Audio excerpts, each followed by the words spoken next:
Hello dear student. तो कैसे हैं आप सभी। आशा करता हूं कि मस्त होंगे, स्वस्थ होंगे और अपने अपने एग्जामिनेशन की तैयारी में आप सभी लगे होंगे। तो चलिए आज हम आपके लिए लेके आए हैं लेटर राइटिंग का इम्पॉर्टेंट क्वेश्चन जो भी हो सकता है वो सारा का सारा एग्जामिनेशन के पॉइंट ऑफ व्यू से हम लेके आए हैं।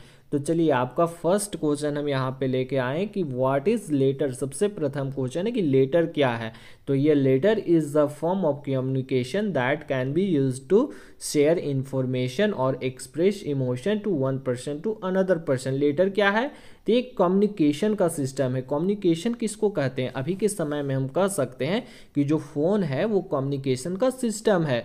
बाकी पहले का समय में क्या था, पहले का समय में टेलीफोन था, उसके बाद उससे पहले लेटर चला करता था, खत लोग लिखते थे। मान के चलिए कोई मुंबई में है, कोई बिहार में है, कोई झारखंड में है, तो वहाँ से पहले पत्र आता था और फिर इधर से पत्र डाक के द्वारा भेजा जाता था। तो लेटर भी क्या है, कम्युनिकेशन ऑफ सिस्टम है जिससे कि हम एक व्यक्ति और दूसरे व्यक्ति में बात कर सकते हैं। ठीक है, तो लेटर का कितना प्रकार होता है, तो एक होता है फॉर्मल लेटर और एक होता है इनफॉर्मल लेटर।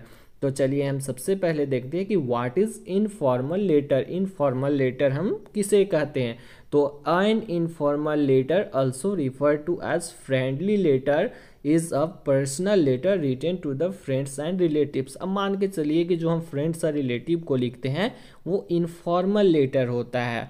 जैसे अब क्या बोल सकते हैं, मान के चलिए माता जी के पास लिख रहे हैं, पिताजी के पास लिख रहे हैं, अपने भाई बंधु के पास लिख रहे हैं या अपने सगे संबंधियों के पास लिख रहे हैं, उसको क्या कहते हैं, तो इनफॉर्मल लेटर कहते हैं। ठीक है, तो चलिए हम लोग देख लेते हैं कि इनफॉर्मल लेटर कैसा होता है। तो देखिए इनफॉर्मल लेटर ऐसा होता है, इसमें मान के चलिए कि डियर माया, इसमें प्रिय माया, ये सब का सारा यूज किया जाता है। डियर पापा, डियर मम्मी, ये सब का यूज किया जाता है। ठीक है, अब चलिए हम लोग नेक्स्ट देखते हैं कि what is formal letter. Formal letter क्या होता है, the formal letter is written communicate that follows a set of structure and tone. There are different types of formal letters जैसे कि business letter, letters of application, letters of newspaper. मान के चलिए कि जितना भी ऑफिशियल वर्क है ना, मान के चलिए आप किसी ऑफिस में काम करते हैं और आप अपने ऑफिस के मैनेजर से उसको लेटर लिख रहे हैं, तो ये सारे के सारे फॉर्मल लेटर हो जाएंगे। किसी न्यूज़पेपर के एडिटर को लिख रहे हैं तो ये सारे के सारे फॉर्मल लेटर हो जाएंगे। ठीक है, चलिए अब नेक्स्ट हम लोग देखते हैं। देखिए फॉर्मल लेटर कैसा होता है, तो ये बिजनेस लेटर के टाइप, मतलब ये सारा का सारा फॉर्मल लेटर है। ठीक है, बिजनेस लेटर लिखिएगा, एडिटर के पास लिखिएगा, अपने मैनेजर के पास लिखिएगा। मान के चलिए कि आप टीचर हैं तो अपने हेड मास्टर के पास लिख रहे हैं, तो ये सारे के सारे क्या हैं, तो फॉर्मल लेटर हैं। ठीक है, चलिए नेक्स्ट हम लोग क्वेश्चन पे आते हैं कि in note making notes are not written in. जब हम नोट मेकिंग करते हैं, मतलब किसी प्रकार का नोट हम बनाते हैं, तो उसमें नोट ऐसे किस तरह से नहीं लिखा जाता है। तो नोट देखिए सेंटेंस में नोट नहीं लिखा जाता है, बिकॉज नोट जो होता है ना से एकदम छोटा होता है। मान के चलिए आप किसी बुक को पढ़ रहे हैं, किसी कहानी को पढ़ रहे हैं, तो नोट आप मेकिंग कैसा कीजिएगा, उसका छोटा छोटा पॉइंट बनाइएगा, जिससे उसको फ्रेज में लिखिएगा, एडम्स में लिखिएगा और पॉइंट बना के लिखिएगा, पर एक लंबा सेंटेंस बना के आप नहीं लिखिएगा। ठीक है, चलिए सेकेंड नंबर क्वेश्चन है letter to the editor is written for. अब देखिए लेटर टू द एडिटर लिखना है, तो एडिटर किसके अंदर होता है, तो वो न्यूज़पेपर के अंदर होता है। ठीक है, तो न्यूज़पेपर के पास आप लिखिएगा letter to the editor, newspaper का जो भी कंपनी होगा उसके पास। ठीक है, जैसे दैनिक भास्कर के पास आपको लिखना है तो आप उसको लिखिएगा लेटर टू द एडिटर। ठीक है, थर्ड नंबर क्वेश्चन है in a formal letter to the editor the complimentary close should be. यहाँ पे देखिए पूछा है question in a formal letter, तो फॉर्मल लेटर किसे कहते हैं, तो फॉर्मल लेटर कहते हैं जो हम अपना बिजनेस पर्पस के लिए लिखते हैं या तो अपने अधिकारियों के पास जो लिखते हैं उसको हम फॉर्मल लेटर कहते हैं। To the editor the complimentary close should be. अब मान के चलिए कि एडिटर के पास आपको लेटर लिखना है तो उसको कंप्लीमेंट्री क्लोज मतलब लास्ट में आप क्या लिखिएगा, तो लास्ट में आप ज़्यादा क्या लिखिएगा, तो योर ट्रूली लिखिएगा। ठीक है, कि your truly Ramesh, your truly Suresh, your truly Reena, इस तरह करके आप लिखिएगा। ठीक है, चलिए नेक्स्ट क्वेश्चन देखते हैं। 4 number question notice for school and college contains certain announcement for. अब देखिए कॉलेज और स्कूल में ऐसे नोटिस लग जाता है, जैसे आपका भी कॉलेज में है कि परीक्षा स्टार्ट होगा या तो फॉर्म भराना स्टार्ट होगा, तो उससे पहले क्या होता है एक बोर्ड पे नोटिस लग जाता है, ठीक है। तो इसमें पूछा है कि नोटिस किसके लिए लगता है, तो नोटिस किसके लिए लगता है, तो स्टूडेंट्स के लिए लगता है, ठीक है। 5 number question, a piece of writing that deals with its subject from the personal point of view. एक कोई पीस ऑफ राइटिंग मतलब कुछ आप लिख रहे हैं और एक पर्सनल पॉइंट ऑफ व्यू के लिए लिख रहे हैं, तो उसको क्या कहा जाएगा, तो उसको ऐसे कहा जाएगा। जैसे मान के चलिए कि आपको बोला गया कि माय बेस्ट फ्रेंड पर आप ऐसे लिखिए, तो आप जब ऐसे लिखिएगा तो उसमें आपका पर्सनल पॉइंट ऑफ व्यू रहेगा कि मेरे my best friend is Ramesh, he is a very good guy, he is very intelligent, ऐसा करके लिखिएगा, तो ये आपका क्या होगा, तो पर्सनल पॉइंट ऑफ व्यू हो जाएगा, ठीक है। चलिए नेक्स्ट क्वेश्चन हम लोग देखते हैं कि which of the following is not a component of essay writing. अब यहाँ पे आपको प्रश्न पूछा है कि एसे राइटिंग जब आप करते हैं, एसे राइटिंग जब आप लिखते हैं तो उसमें से इसका कंपोनेंट क्या नहीं है, तो देखिए इंट्रोडक्शन तो उसका कंपोनेंट है, बॉडी ऑफ एसे भी उसका कंपोनेंट है, कंक्लूजन भी हम लास्ट में लिखते हैं वो भी इसका कंपोनेंट है, ठीक है। लेकिन इसमें जो ना एक्सप्रेशन ऑफ थैंक्स ये इसका कंपोनेंट नहीं है। लेकिन मैं इसका कहने का मतलब हो कि एक्सप्रेशन ऑफ थैंक्स इसका कंपोनेंट नहीं है। आप इसमें ऐसा नहीं बोलते हैं कि मैं तुम्हारा धन्यवाद देता हूँ, ये सारा का सारा ऐसे का कंपोनेंट नहीं है, ये लेटर का कंपोनेंट है, ठीक है। किसका है, तो लेटर का कंपोनेंट है कि मित्र तुम्हारा मुझे पत्र मिला, मैं तुम्हें धन्यवाद देता हूँ कि तुमने मुझे पत्र लिखा, ये सारा का सारा क्या है, लेटर का कंपोनेंट है, ठीक है। चलिए 7 नंबर क्वेश्चन देखिए कि अ रिपोर्ट मस्ट बी। अब देखिए यहाँ पे आपको क्या पूछा है कि अ रिपोर्ट, रिपोर्ट जब मतलब होता है कि किसी चीज़ के ऊपर आप रिपोर्ट बना रहे हैं, तो हीज मस्ट बी, तो रिपोर्ट मस्ट बी, इसका आंसर क्या हुआ, तो इसका आंसर हुआ ऑब्जेक्टिव। रिपोर्ट कैसा होना चाहिए, तो ऑब्जेक्टिव होना चाहिए, ठीक है। While writing a note which of the following is not use. जब आप नोट बनाते हैं तो इसमें से किसका यूज नहीं किया जाता है, तो देखिए हेडिंग का यूज किया जाता है, एब्रिविएशन का यूज किया जाता है, आर्टिकल्स का भी यूज किया जाता है, पर सब हेडिंग का यूज नहीं किया जाता है, ठीक है। चलिए हम लोग नेक्स्ट देखते हैं। इन रिपोर्ट राइटिंग, आपका प्रश्न है, in report writing narration of the event is always written in. देखिए आप किसी प्रकार का जब रिपोर्ट बनाते हैं, मान के चलिए कि आप फुटबॉल मैच पर कोई रिपोर्ट बना रहे हैं, तो उसका जो समय होगा ना इवेंट, वो कैसा होगा, तो इवेंट आपका इमीडिएट पास्ट फॉर्म में होगा, मतलब कि अभी तुरंत जो बीत गया है, अभी जस्ट बीता है, उसका ही हम लोग रिपोर्ट बनाते हैं। ऐसा नहीं है कि जो 10 दिन पहले हो गया है उसका हम लोग रिपोर्ट बनाएंगे, ठीक है। जो जस्ट अभी बीता है 1 घंटे 2 घंटे या आधे घंटे पहले, उसका हम लोग रिपोर्ट बनाते हैं, ठीक है। तो इसका आंसर होगा immediate past form. In letter writing replying to inquiries come under the category of. अब देखिए यहाँ पे आपको प्रश्न पूछा है कि रिप्लाइंग टू इंक्वायरीज, इंक्वायरीज मतलब क्या होता है, मान के चलिए आप कोई फ्रीज खरीदते हैं, उसके बाद उसको आप कॉल करते हैं कि भैया आपका फ्रिज अच्छा नहीं चल रहा है, तो ये क्या हुआ, इंक्वायरी हुआ। तो उधर से फिर है सो बैक कॉल आएगा कि ऐसे ऐसे कीजिए मैम, तो उसका फ्रिज ठीक हो जाएगा। लेकिन पहले का समय में क्या था कि लेटर लिखा जाता था कोई सामान लेने के बाद कि भैया आपका फ्रिज नहीं चल रहा है या आपका टीवी नहीं चल रहा है, तो ये सारे के सारे इंक्वायरीज जो होते हैं और उसका रिप्लाइंग कहाँ होता है, तो बिजनेस लेटर में होता है। कहाँ होता है, तो बिजनेस लेटर में होता है, ओके। चलिए नेक्स्ट हम लोग जाते हैं 11 नंबर क्वेश्चन कि in a formal letter the correct form to of salutation is. अब देखिए सैलूनेशन मतलब क्या होता है, सबसे पहले आप इस चीज़ को पकड़िए। तो सैलूनेशन मतलब होता है जो हम लोग फर्स्ट में लिखते हैं ना, डियर सर, रिस्पेक्टेड मैम, फिर हाँ सर डियर माता जी, डियर पिताजी, डियर ब्रदर, डियर सिस्टर, इसको हम लोग क्या कहते हैं, तो सैलूनेशन कहते हैं। अब पूछा है कि फॉर्मल लेटर में है सो क्या सैलूनेशन हम लोग डाल सकते हैं, तो फॉर्मल लेटर में हम लोग है सो रिस्पेक्टेड सर, रिस्पेक्टेड मैम, ये सब डाल सकते हैं। चूँकि हम अपने से बड़े अधिकारियों को पत्र लिख रहे हैं तो उसमें हम लोग क्या यूज़ करेंगे, रिस्पेक्टेड करेंगे। और जो इनफॉर्मल हो जाएगा उसमें क्या हम लोग यूज करेंगे, डियर माता जी, डियर पिताजी, डियर फादर, डियर मदर, ऐसे करके, ठीक है। उसके बाद नेक्स्ट क्वेश्चन है 12 नंबर कि in business letter the name destination of the address is written on. अब देखिए यहाँ पे आपको प्रश्न पूछा है कि बिजनेस लेटर हम जब लिखेंगे तो उसमें आपका नाम, आप कहाँ रहते हो, लेटर कहाँ पे जाएगा, ये सारा का सारा कहाँ पे मेंशन रहता है, तो लेफ्ट मार्जिन में मेंशन रहता है। जब आप लिखोगे ना, अब मान के चलिए कि जब आप लिखोगे लेटर तो वो कहाँ पे रहेगा, तो वो आपका लेफ्ट, इधर लेफ्ट साइड में सारा का सारा मेंशन रहेगा, ठीक है। आपका नाम, डेट, उसके बाद कहाँ भेजना है, कहाँ से भेजा गया, ये सब सारे के सारे बात।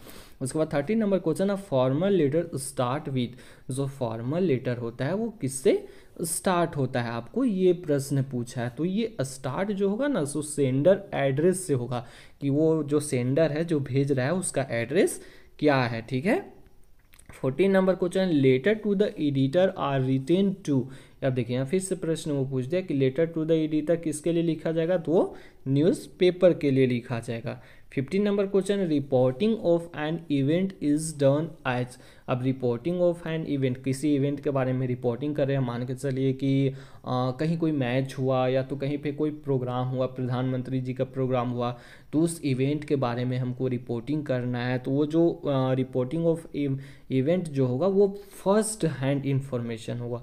अब फर्स्ट हैंड इंफॉर्मेशन क्या होता है, मान के चलिए हम खुद से प्रधानमंत्री जी का जो वहाँ पे हुआ इवेंट वहाँ पे गए और हम खुद से शॉर्ट नोट बनाए उसका, खुद से उसका हम रिपोर्टिंग किए, तो फर्स्ट हैंड इंफॉर्मेशन हुआ, चूँकि वो मैंने अपने आँख से देखा था। लेकिन अगर कोई और देख के आता है और वो हमें बताता है कि नहीं ऐसे ऐसे हुआ था, तो वो सारा का सारा क्या हो जाएगा, सेकेंड हैंड इंफॉर्मेशन हो जाएगा, ठीक है। जो हम खुद के आंखों से देखे और उसका ऐसे हम लोग मतलब क्या उसको कहा जा सकता है, उसको हम बताए, तो वो फर्स्ट हैंड इंफॉर्मेशन हो गया, ठीक है। 16 नंबर क्वेश्चन है the purpose of invitation is to. अब देखिए पर्पस ऑफ इनविटेशन कार्ड किसी को दिया जाता है, मान के चलिए शादी का कार्ड हम किसी को देते हैं, तो इनविटेशन कार्ड किस लिए दिया जाता है, तो वो इनवाइट करने के लिए दिया जाता है कि आप हमारे शादी में जरूर आना। 17 नंबर क्वेश्चन है while writing articles where should the writer mention his and her name. अब देखिए आर्टिकल्स क्या होता है, मान के चलिए कि किसी भी चीज़ पर आर्टिकल लिखा जाता है, मान के चलिए कोई हो गया बस एक्सीडेंट या तो फिर कुछ वैसा इंपॉर्टेंट मुद्दा है जो हमारे देश में चल रहा है, उस पर आर्टिकल लिखा जाता है, ठीक है। तो अपना जो नाम जो आर्टिकल लिखने वाला रहता है वो अपना नाम कहाँ लिखता है, तो देखिए अपना नाम या तो ऊपर में ही लिख देगा या तो वो नीचे लिखेगा। तो इसका हो जाएगा answer both A and B, ऊपर लिखेगा या तो नीचे लास्ट में लिखेगा।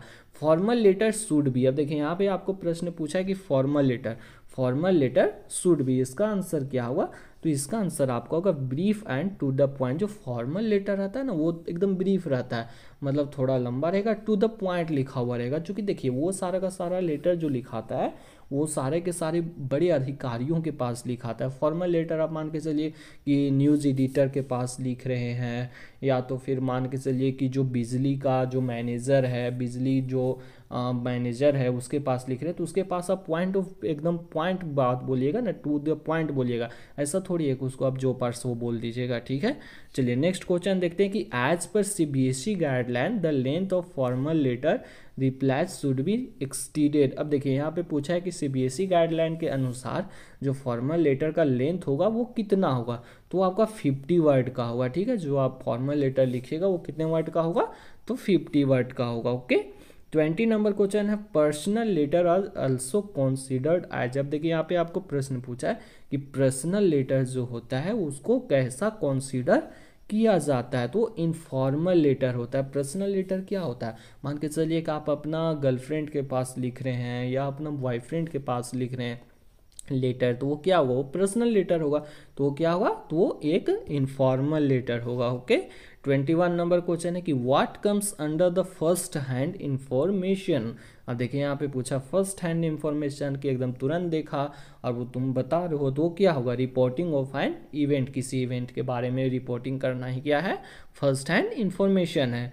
वाइल राइटिंग आर्टिकल्स 2 और 3 आइडियाज शुड बी। अब देखिए यहाँ पे पूछा है कि वाइल राइटिंग आर्टिकल्स, आप आर्टिकल लिख रहे हैं किसी चीज़ के बारे में, मान के चलिए कि आर्टिकल आप लिख रहे हैं कि TV is dangerous for humans और नॉट, या तो इंटरनेट इज़ गुड और बैड। आपको मान के चलिए आर्टिकल लिखने को मिलता है ना कि इंटरनेट इज़ गुड और बैड, इंटरनेट अच्छा है या ख़राब है, तो उस पर जो आइडियाज़ आते हैं ना, मान के चलिए बहुत सारा हम लोग का दिमाग में आइडिया आता है, तो उसमें से 2-3 आइडिया के बारे में हम लोग क्या करते हैं बताइए, इसके बारे में आपको पूछा है, तो उसको इलाबरेट करते हैं। मतलब ज़्यादा से ज़्यादा मान के चलिए कि आर्टिकल लिखेगा 2-3 आइडिया के बारे में बताइएगा कि नहीं इस प्रकार से है सो इंटरनेट ख़राब है, या तो बोलिएगा कि इस प्रकार से इंटरनेट अच्छा है, ठीक है।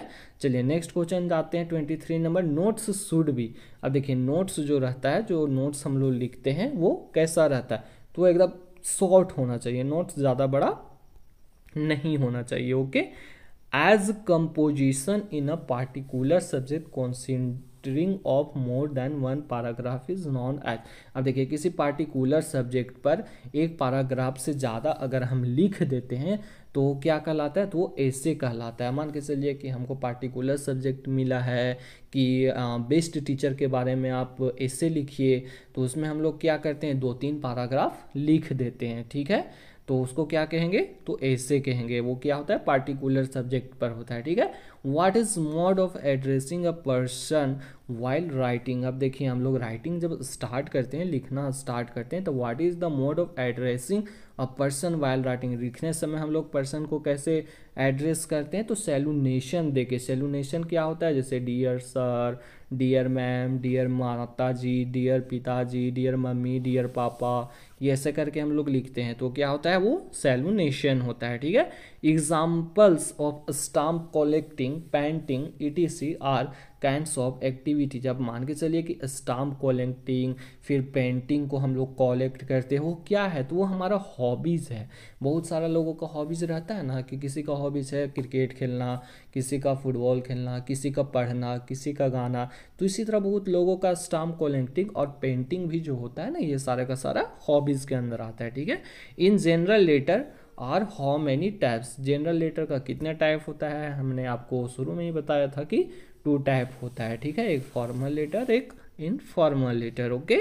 28 नंबर क्वेश्चन है, the complimentary close in letter writing is followed by. Complimentary close मतलब क्या होता है, जब हम लेटर राइटिंग लिख के क्लोज उसको कर देते हैं, तो उसमें हम लोग क्या फॉलो करते हैं, इसके बारे में आपको पूछा है। तो योर सिंसरली ट्रूली, ऐसा ही कुछ लिखते हैं कि your सिंसरली Ramesh, your सिंसरली Suresh, your सिंसरली है सोरीना, ऐसा करके हम लोग लास्ट उसको कर देते हैं, ठीक है। उसके बाद 29 number question, the purpose of letter writing is to.